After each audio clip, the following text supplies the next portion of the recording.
تو اس نام کے تعارف کے بعد ہم کتاب کا آغاز کرتے ہیں. پڑھیے. بارک اللہ فیک.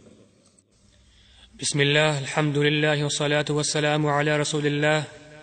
قال المؤلف شيخ الإسلام محمد بن عبد الوهاب رحمه الله تعالى في كتاب التوحيد وقول الله تعالى وما خلقت الجن والإنس إلا ليعبدون، وقوله وَلَقَدْ بَعَثْنَا فِي كُلِّ أُمَّةٍ رَسُولًا أَنِ اعْبُدُوا اللَّهَ وَاجْتَنِبُوا الطَّاغُوتَ، وقوله وَقَضَى رَبُّكَ أَلَّا تَعْبُدُوا إِلَّا إِيَّاهُ وَبِالْوَالِدَيْنِ إِحْسَانًا، وقوله وَاعْبُدُوا اللَّهَ وَلَا تُشْرِكُوا بِهِ شَيْئًا، وقوله قُلْ تَعَالَوْا أَتْلُ مَا حَرَّمَ رَبُّكُمْ عَلَيْكُمْ أَلَّا تُشْرِكُوا بِهِ شَيْئًا. بارک اللہ فیک. فتح اللہ علیک. کتاب التوحید یہ ہمارا پہلا عنوان ہے، اور اس عنوان سے مراد توحید کا وجوب اور توحید کی فرضیت، عقیدہ توحید، اس کا فہم، اس کو اپنانا اور اختیار کرنا فرض ہے. فرض کیوں ہے؟ کیونکہ اللہ تعالیٰ کا حق ہے. کیا اللہ تعالیٰ کا حق فرض نہیں ہوگا؟ اللہ تعالیٰ کے حق میں ہمیں کوئی اختیار ہوگا، کوئی تأمل ہوگا؟ نہیں. دوستو اور بھائیو، توحید کی 3 اقسام ہیں. توحید کا معنی اللہ تعالیٰ کو ایک ماننا. توحید کا معنی یہ باعتبار عربی قواعد کے باب تفعیل کا مصدر ہے. وحد یوحد توحیدا، اور توحید کا معنی ایک ماننا، ایک قرار دینا. تو توحید سے مراد کیا ہے؟ اللہ تعالیٰ کو ایک قرار دینا. کس چیز میں؟ 3 چیزوں میں. بس ان 3 چیزوں کو جان لیجیے، مکمل توحید آپ کو حاصل ہو جائے گی. توحید کا معنی اللہ تعالیٰ کو ایک قرار دینا، ایک ماننا، ایک تسلیم کرنا، یہ عقیدہ رکھنا کہ وہ ایک ہے. کس چیز میں؟ 3 چیزوں میں. نمبر 1 ربوبیت، نمبر 2 الوہیت، اور نمبر 3 اسماء و صفات. توحید یعنی یہ فرض ہے کہ اللہ کو ایک مانو ان 3 چیزوں میں. اس کی ربوبیت میں، وہ ربوبیت میں اکیلا ہے، اور نمبر 2 الوہیت میں اکیلا ہے، اور نمبر 3 اپنے ناموں میں، اپنی صفات میں، اپنے کاموں میں اکیلا ہے. اب آپ کے ذہن میں سوال ہوگا ربوبیت کیا ہے؟ بالکل درست سوال ہے. ربوبیت بھی 3 چیزوں کا نام ہے. ربوبیت میں 3 چیزیں ہیں. ان 3 چیزوں میں اللہ تعالیٰ کو اکیلا ماننا اور جاننا ضروری ہے. نمبر 1 اللہ تعالیٰ خالق ہے، یعنی پیدا کرنے والا. اور ایک بات شروع سے ذہن نشین کر لیجئے کہ اللہ تعالیٰ کی پوری توحید نفی اور اثبات کے ساتھ، یہ بات بار بار آئے گی، پوری توحید اثبات اور نفی کے ساتھ. یوں کہا جائے گا اللہ تعالیٰ خالق ہے، یہ اثبات ہے. اور نفی کیا ہے؟ اس کے سوا کوئی خالق نہیں ہے. نفیاً و اثباتاً اللہ تعالیٰ خالق ہے، یہ اثبات ہے. اس کے سوا کوئی خالق نہیں ہے، یہ نفی. پورا عقیدہ توحید اثبات اور نفی کے ساتھ. تو توحید ربوبیت میں 3 چیزیں ہیں. ایک یہ ماننا کہ وہ خالق ہے اور اس کے سوا کوئی خالق نہیں. اللہ تعالیٰ فرماتا ہے حل من خالق غیر اللہ، بتاؤ لوگو کہ اللہ کے سوا کوئی خالق ہے؟ الا لہ الخلق والامر، پوری کائنات کی خلق اللہ کے لیے، والامر، اور پوری کائنات پر امر بھی اللہ کا چلتا ہے، کسی اور کا نہیں چلتا. اس بات اور نفی ذہن میں رکھو. الا لہ الخلق، یہ پوری دنیا اللہ کی خلق ہے، اس کے علاوہ کسی کی خلق نہیں ہے. والامر، اور پوری دنیا پر اللہ کا امر قائم ہے، اس کے سوا کسی اور کا امر قائم نہیں ہے. نفی و اثبات. تو یہ ہے توحید ربوبیت کا پہلا عنصر کہ اللہ تعالیٰ کو خالق ماننا اور اس کے سوا کسی کو خالق نہ ماننا. اگر کوئی شخص اللہ تعالیٰ کو خالق مانتا ہے اور کسی ایک چیز میں کسی غیر کو خالق مانتا ہے، دیکھو اس توحید کی نزاکت دیکھو. تو کیا وہ مومن رہے گا؟ نہیں، وہ دین سے خارج ہو جائے گا۔ آئیے ایک حدیث پر غور کریں۔ رسول اکرم صلی اللہ علیہ وسلم کا سفر حدیبیہ جاری تھا، یہ صلح حدیبیہ کا سفر۔ دوران سفر رات کو بارش ہوئی، رسول کریم صلی اللہ علیہ وسلم نے صبح فجر کی جماعت کرائی اور نماز سے فارغ ہو کر صحابہ کو ایک درس دیا، بلکہ اللہ تعالیٰ کا ایک پیغام پہنچایا۔ اللہ تعالیٰ نے فرمایا اصبح من عبادی مؤمن بی وکافر بی۔ یہ جو رات بارش برسی ہے، اس ایک بارش نے برس کر کچھ بندوں کے ایمان تازہ کر دیے، اور اسی بارش نے کچھ بندوں کو کافر بنا دی۔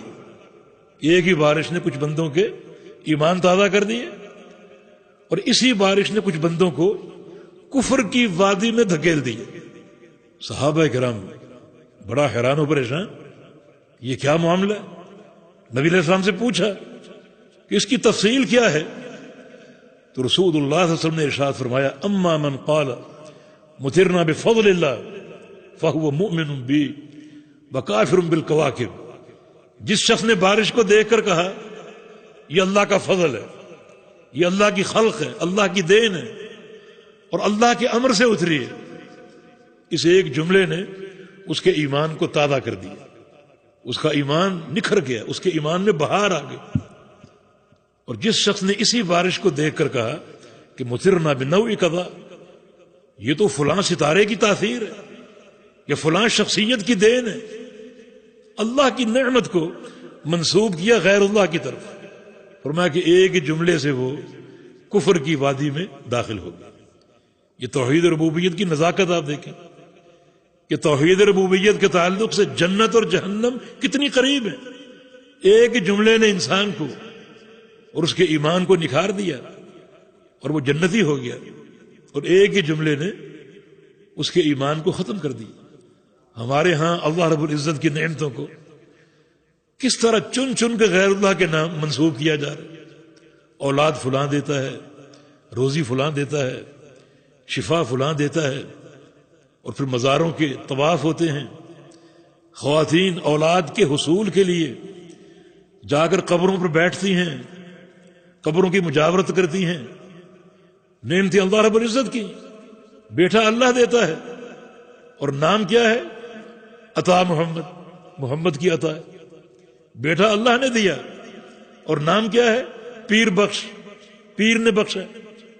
تو بھائی یہ توحید ربوبیت کے خلاف ہے۔ اس توحید کی نزاکت آپ دیکھیں تو بڑی احتیاط کی اور بڑے اپنے عقیدے کے تحفظ اور سلامتی کی ضرورت۔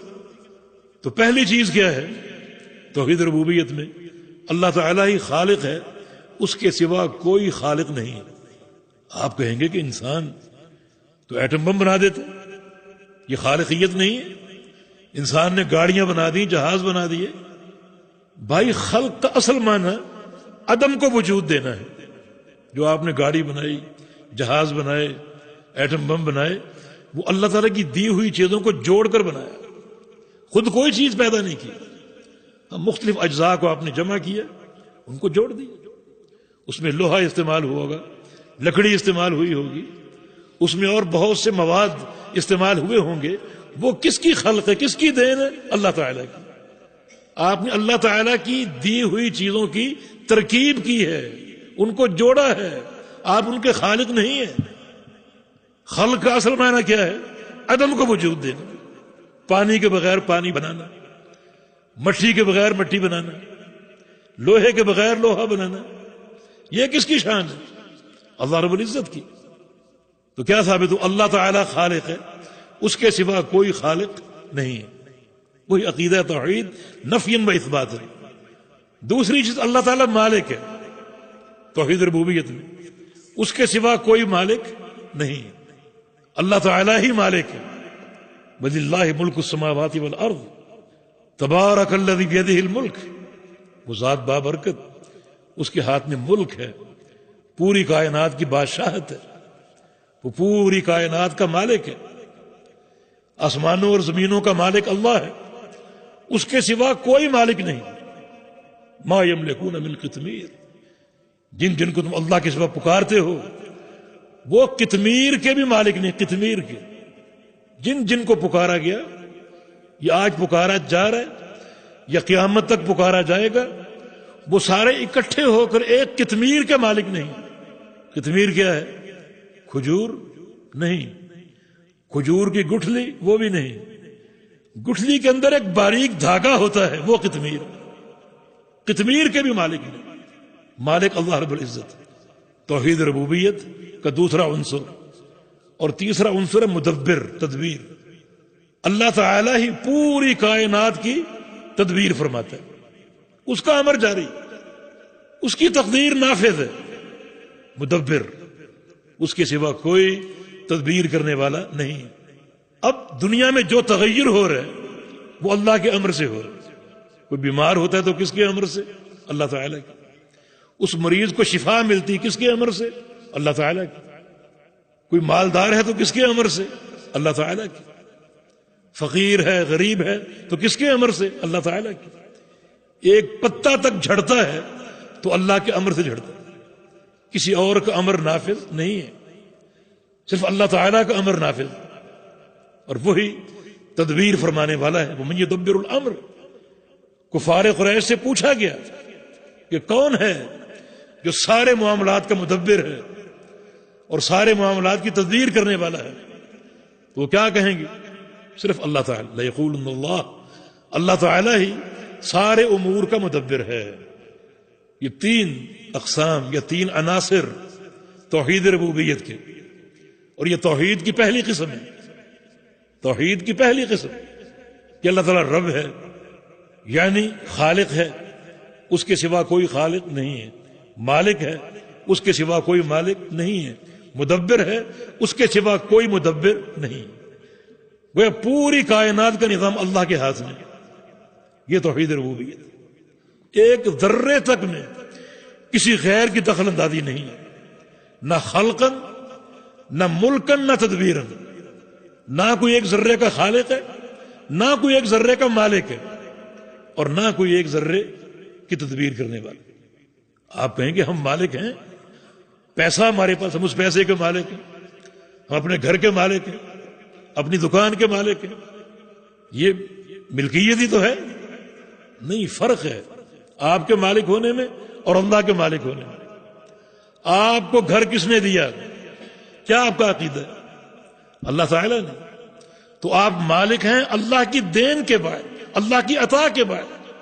اللہ تعالیٰ کو کوئی عطا کرنے والا نہیں ہے، وہ ابتداءً مالک ہے۔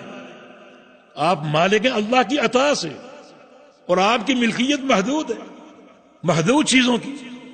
آپ تو ایسے مالک ہیں کہ جو آپ کا اپنا مال ہے اس کے مالک ہیں، کسی غیر کے مال کے آپ مالک نہیں ہو سکتے۔ اور اللہ رب العزت پوری کائنات کا مالک ہے، تو اس کی ملکیت لامحدود، جو پوری کائنات پر قائم ہے، اور اس کی ملکیت ذاتی، کسی کی عطا کے بغیر۔ آپ کا مالک ہونا محدود ہے، اور آپ کا مالک ہونا اللہ کی عطا سے ہے۔ جس کو دے گا اس کو ملے گا، جس کو نہیں دے گا اسے کوئی دینے والا نہیں ہے۔ اللہم لا مانع لما اعطیت ولا معطی لما منعت۔ یہ ہے توحید ربوبیت۔